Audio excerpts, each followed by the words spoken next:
Shalom to the elect of Israel, to the hopeful elect of Israel, you Hebrew Israelites, you so-called Negroes, Latinos, Native Americans, West Indian, and Haitians.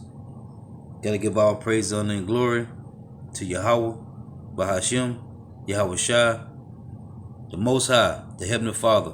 His Hebrew name is Yahweh, not Yahweh, not Jehovah, not God, not Elohim, not Most High, not Lord, not Jah, not Yah, not Ahaya. It's Yahweh. His only begotten Son name in the Hebrew is Yahweh Shai, not Yahshua, not Yeshua, not Jesus Christos, not Jesus Christ, not Serapis Christus, not Yeshaya, not Yehoshua. It's Yahweh Shai. So gotta give all praise, honor, and glory to Yahweh, Bahashim, Yahweh Shai, Bahashim, Rikah Kodash. Double honors to the apostles and elders of Great Millstone who well, who teach well, and a sincere salutation to all the archers, pushing this truth and believing this truth toward the four winds of the earth, the entire world, waking up the hopeful elect. And shalom to the Akwaf who are listening and learning, the few sisters who are listening and learning.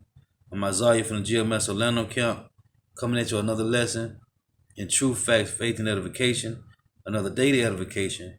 Lord's willing, is be edifying. And this is for educational purposes only. This is not for monetary gain. And I do not own the copyrights to these videos. This is for educational purposes only. Lord willing, is be edifying. Welcome back, everyone. It's Dina Kalmada here, and for today's news, I'd like to talk about what happened in Iran. Apparently, Iran has stated that they will retaliate against any country that carries out cyber attacks on its nuclear sites after a fire at its Natanz plant, which some Iranian officials said may have been caused by cyber sabotage. Iran's top security body said on Friday that the cause of the incident at the nuclear site had been determined. But due to security considerations, it would be announced at a convenient time. An article issued on Thursday by Iran State News Agency addressed what it called the possibility of sabotage by enemies, such as Israel and the United States, although it stopped short of accusing either directly. The news site stated that so far, Iran has tried to prevent intensifying crisis and the formation of unpredictable conditions and situations. But the crossing of red lines of the Islamic Republic of Iran by hostile countries, especially the Zionist regime. You see, this is spiritual. Because what you see right here is, this is U.S. and Iran, man. And what the scriptures say? The least of the flock should draw them out. So this is a spiritual picture right here with Trump and Benjamin Netanyahu, a Jew, man. Okay? This is spiritual right here, man. Because the least of the flock should draw them out, man. And the U.S. means that strategy should be revised. 3 Iranian officials who spoke to Reuters on condition of anonymity said that they believe that the fire was a result of a cyber attack. However, they did not cite any evidence. But 2 of the officials said that Israel could have been behind the Natanz incident, but offered, again, no evidence. Asked on Thursday evening about recent incidents reported at the sites, Israeli Prime Minister Benjamin Netanyahu told reporters, "Clearly, we can't get into that." In the meantime, the Times of Israel is reporting that in a joint statement on Wednesday, the leaders of Iran, Russia, and Turkey said that Israel's military strikes in Syria are destabilizing the region. The statement said that the 3 consider Israeli military attacks in Syria as destabilizing and violating the sovereignty of territorial integrity of this country and intensifying tension in the region. The 3 also rejected U.S. recognition of the Golan Heights and also stated that it was a grave violation of international law and threatens regional peace and security. In a video conference on Wednesday... See, this is another spiritual picture, man. Iran and Russia, man. And Turkey. Okay, you got Iran and Russia, which is what, man? The Medo and Persian Empire together, man. Gog and Magog, man. And the Persians, man. This is the Medo-Persian Empire, man. What you see on the left side of the screen, man. Iran and Russia, man. This is spiritual, man. Then you got Turkey, which is a part of it when you read Ezekiel 38 chapter. This is all spiritual, man. On the situation in Syria, Iran's president, Russia's president, and Turkey's president, who support different factions in the war there, agreed to coordinate their efforts to reduce tensions in the country. The three reiterated their determination to enhance the trilateral coordination. The declaration also emphasized their strong commitment to the sovereignty, independence, unity, and territorial integrity of Syria. Iran and Russia have been very strong supporters of President Bashar al-Assad, while Turkey has called for the ouster of his regime and backed opposition armed groups. But the conference comes at a time when Russia-Turkey relations are tense, not just over Syria, but also Libya, another theater of war where Russia and Turkey are supporting opposing fighters. However, Iran's foreign minister, whose country chaired the online meeting, described the talks as constructive. The three countries have agreed to continue coordination, focusing on tension reduction, political process, and humanitarian relief. So definitely some very interesting news there. And I thought to bring you guys an update from Wednesday in regards to their meeting. But as you can see, for the most part, they're getting along, just as prophecy foretold. But I would like to move on and touch base on China. It is being reported that China on Friday rejected criticism by the U.S. Defense Department of its plans to hold military exercises in the South China Sea, and suggested that Washington was to blame for increased tensions in the region. The Pentagon said in a statement on Thursday that conducting military exercises over the disputed territory in the South China Sea was counterproductive to efforts at easing tensions and maintaining stability. China announced last week it had scheduled 5 days of drills starting July 1st near the islands, which are claimed by both Vietnam and China. The Pentagon statement said, referring to the PLA, that the military exercises are the latest in a long string of PRC actions to assert unlawful maritime claims and disadvantages of its Southeast Asian neighbors in the South China Sea. Vietnam and the Philippines have also criticized the planned Chinese drills, warning that it could create tension in the region and impact Beijing's relationship with its neighbors. Philippines Foreign Affairs Secretary warned China on Friday that it will be met with the severest response, diplomatic and whatever else is appropriate, should the exercises spill over to Philippines territory. To be sure, China is just as entitled as any other power to invoke freedom of navigation in its military exercises. But that freedom, it bears reminding, and requires a straight, uninterrupted voyage. It goes on further to report that the Chinese Foreign Ministry spokesman asked about the Pentagon's comments during a daily briefing in Beijing and said that the military exercises are within the scope of China's sovereignty, and said that certain non-regional countries conducting military exercises in the South China Sea are affecting the region's stability. However, he did not name any countries, but the U.S. has conducted multiple freedom of navigation operations by sending its warships through the area to assert freedom of access to international waterways. So it is definitely getting a little heated in the South China Sea. And as always, I'll continue to follow these reports and bring These things is heating up, man. you updates. But I would like to move on and just talk briefly about North and South Korea in the U.S. It has been reported that the South Korean president has called on President Trump and the North Korean leader to meet again before the U.S. presidential election in November. Moon reportedly announced the proposition during a remote video conference with the European Council president, saying that another summit between Trump and Kim would restart the stalled nuclear negotiations. He said, "I believe there's a need for North Korea and the United States to try dialogue one more time before the U.S. presidential elections. The issues of nuclear programs and sanctions will ultimately have to be resolved through North Korea-U.S. talks." And the U.S. Deputy Secretary of State, who was in charge of working-level negotiations with the North Koreans, said on Monday that there could still be time to make substantial progress if talks were to resume. However, he also stated that the prospects of holding an in-person summit before the election would be difficult given the nature of COVID-19, posing elevated health risks, citing how the illness has led to hosting most diplomatic meetings virtually. So it really would be beneficial if the US and North Korea can sit down and talk again before the elections. But I am not so sure that's going to happen, especially with the way things are right now with North Korea. But anything is possible. And things can change relatively soon. And I'll continue to follow this report and bring you guys updates. But I'd love to hear from all of you. The tensions are heating up, man, in these countries. They're heating up, man. The Lord is moving these chess pieces, man. Starting with the rookies and the pawns, man.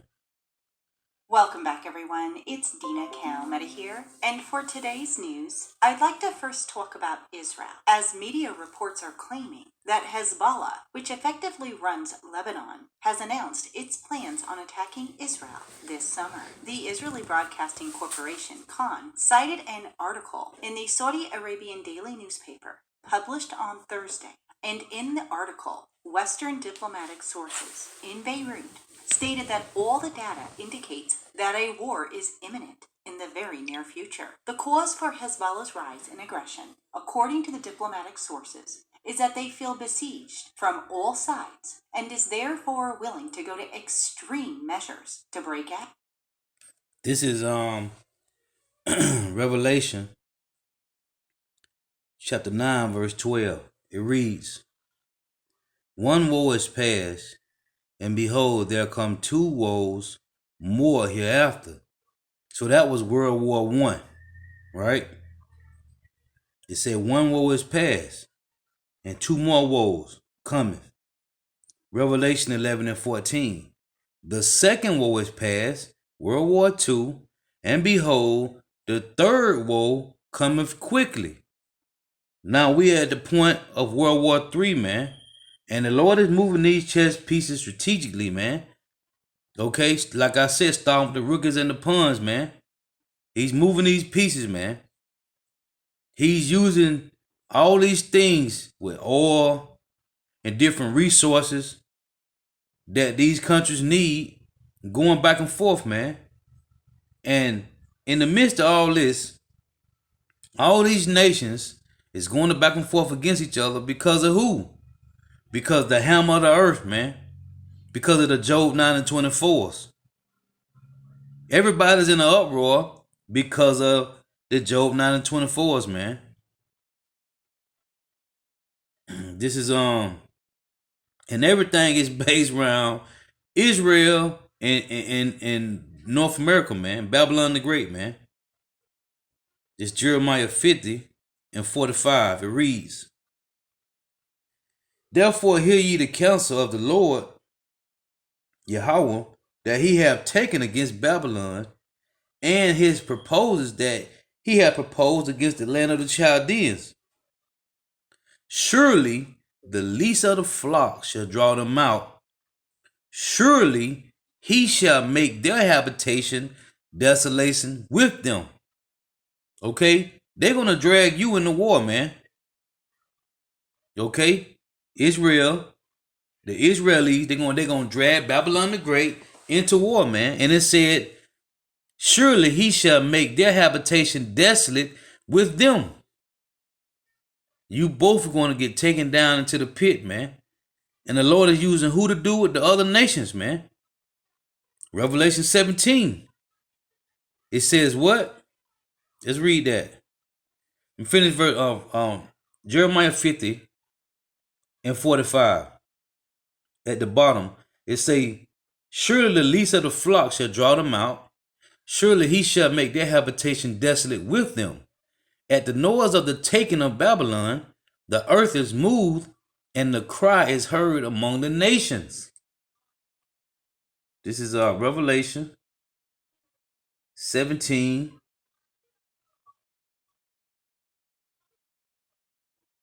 Revelation 17 and 16. "And the 10 horns which thou sawest upon the beast, these shall hate the whore, and shall make her desolate," like it said in Jeremiah 50, "and naked, and shall eat her flesh, and burn her with fire. For power have put in their hearts to fulfill his will and to agree and give their kingdom unto the beast until the words of power shall be fulfilled. And what's the words of the Lord, man? The prophecies going out, proclaiming the acceptable year of Yahweh shall return, man. Okay, I tell you in Isaiah 34:16 that his word have gathered them, his spirit have gathered them, man. Gathering the elect. The elect have to be sealed first before World War III breaks out. The elect have to be sealed first, man. You got the RFID microchip, which is the mark of the beast. So like first you got the Jacob's trouble, which is the famines, the pestilences. Then you're going to have the RFID microchip, which is the mark of the beast. And then you're going to have World War III, man. And the Lord say, until the words of power shall be fulfilled, man. So for right now, it's a separation. It's a separation, but they still trying to keep, I guess, a small portion of peace, if you would say. There's a separation, man. This Obadiah 1:7. All the men of thy confederacy have brought thee even to the border. The men that were at peace with thee, that were. See, this is a future prophecy, man. It said the men that were at peace with thee have deceived thee. So they deceiving Babylon the Great right now, man. And prevailed against thee. This is a future prophecy letting you know that the Lord used other nations to take down Babylon the Great, man. They that eat thy bread have laid a wound under thee. There is none understanding in him. They don't understand. Why? Because the Lord say in Jeremiah 50:24 that he laid a snare. And that was not aware of it, man. They don't know. They don't know what's going on. Because why? They have no understanding because their pride, man. Their pride, man. Their pride have deceived them. So they don't understand because the Lord got a snare for them and they can't see it, man.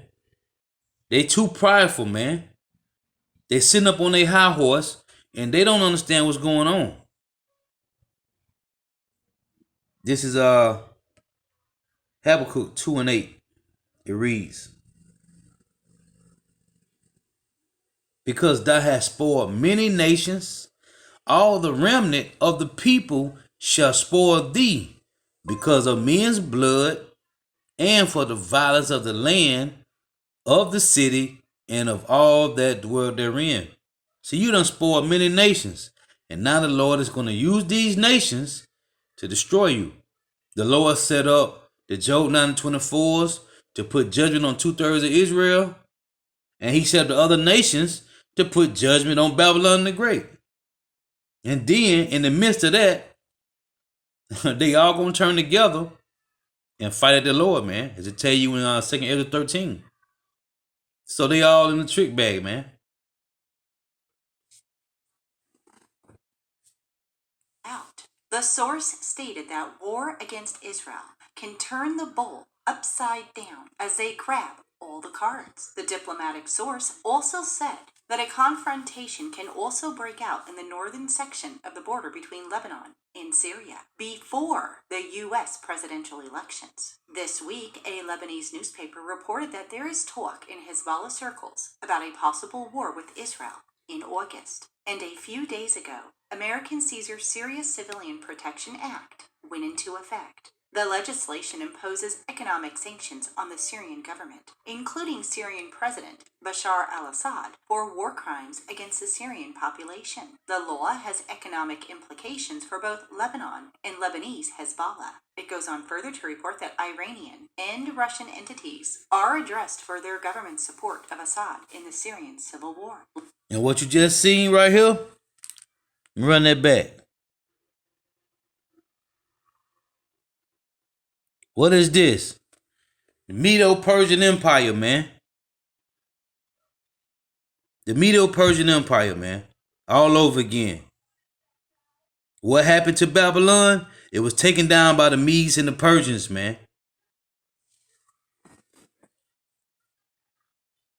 are addressed for their government's support of Assad in the Syrian civil war. Last weekend, Hezbollah's military branch released a video in the context of psychological warfare with Israel, in which they tried to convey a message that they have in their arsenal accurate missiles despite Israel's attempts to thwart Hezbollah's attempts to acquire advanced missiles. It goes on even further to report that Hezbollah is generally considered the most powerful non-state actor in the world, and to be stronger than the Lebanese army. Estimations of a Hezbollah's total rocket count range are from 40,000 to 150,000, which is considerably more than most countries. Since 2010, there have been rumors that Hezbollah has been supplied with large, powerful, Soviet-made Scud missiles from Syria. Hezbollah possesses limited numbers of anti-aircraft and anti-ship missiles, as well as thousands of anti-tank missiles, which they are skilled at using. And by comparison, during the 2006 war, Hezbollah fired 4,000 short-range rockets into northern Israel, which killed 50 people from Israel. In an article for the BESA, Dr. Elam noted the threat of Hezbollah missiles, stating that the IDF has many more weapons and much more manpower than Hezbollah, but Hezbollah has up to 150,000 projectiles aimed at Israel, and all of Israel is within Hezbollah's missile range, but it would primarily target the north of the country. The sheer quantity of rockets available to Hezbollah means that Israel's defense systems, such as the Iron Dome, would only be able to intercept some of them.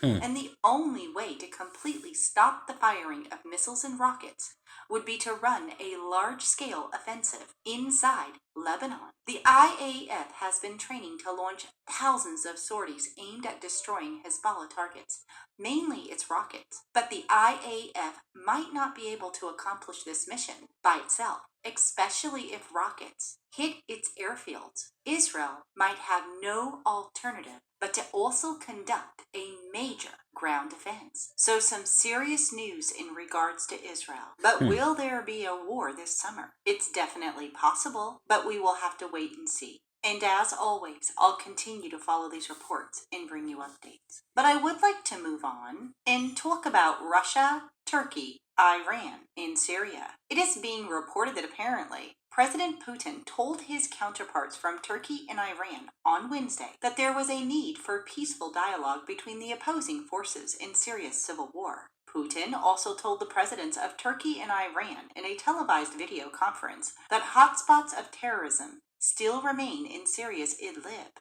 and other regions. He stated an inclusive inter-Syrian dialogue should be actively promoted within the framework of the Constitutional Committee in Geneva. I propose to support this process to help the participants to meet and start a direct dialogue. In a joint statement, Russia, Turkey, and Iran expressed the conviction that Syria's war had no military solution and has to be settled only via a political process. And who's putting this together? Putin, man. Putin is the new superpower, man. Russia is the new Babylon the Great, man. Okay? They is separating themselves from Babylon the Great, man. Now, it's about Russia, Iran, China, Turkey, India. They all gonna come together, man. As the scriptures say, Ethiopia, all these countries, man.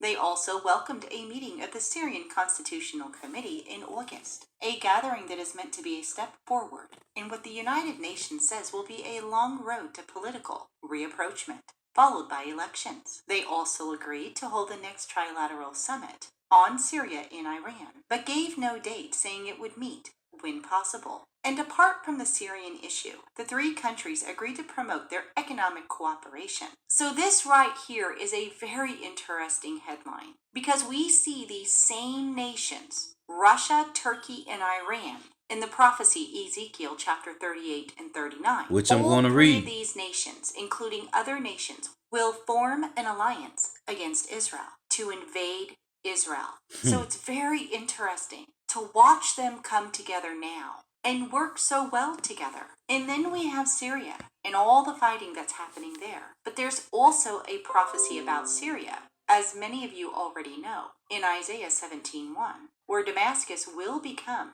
a ruinous heap. So Right. these headlines here are literally racing forward to prophecy, which will eventually be fulfilled. But Right. with all of that said, I'd love to hear from all of you. So please do leave your comments. It's all going to be fulfilled, man. Just as she said, man. It's all going to be fulfilled. Now I got this. I want to show this.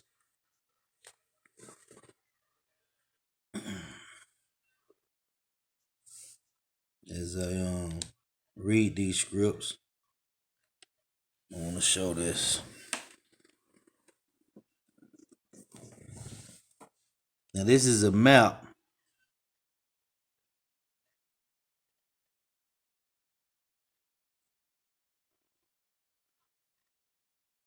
This is a map of Ezekiel 38. Size it down so you can see it.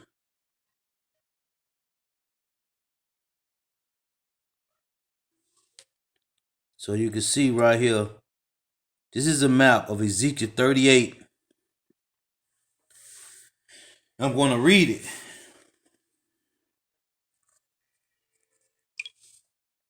All these nations, man, all these countries is forming an alliance, man, against Babylon the Great. This is Ezekiel 38 and verse 1. It reads, "And the word of the Lord Yahweh came unto me, saying, Son of man, set thy face against Gog, the land of Magog, the chief prince of Meshach and Tubal, and prophesy against him, and say, Thus saith the Lord Yahweh power, Behold, I am against thee, O Gog, the chief prince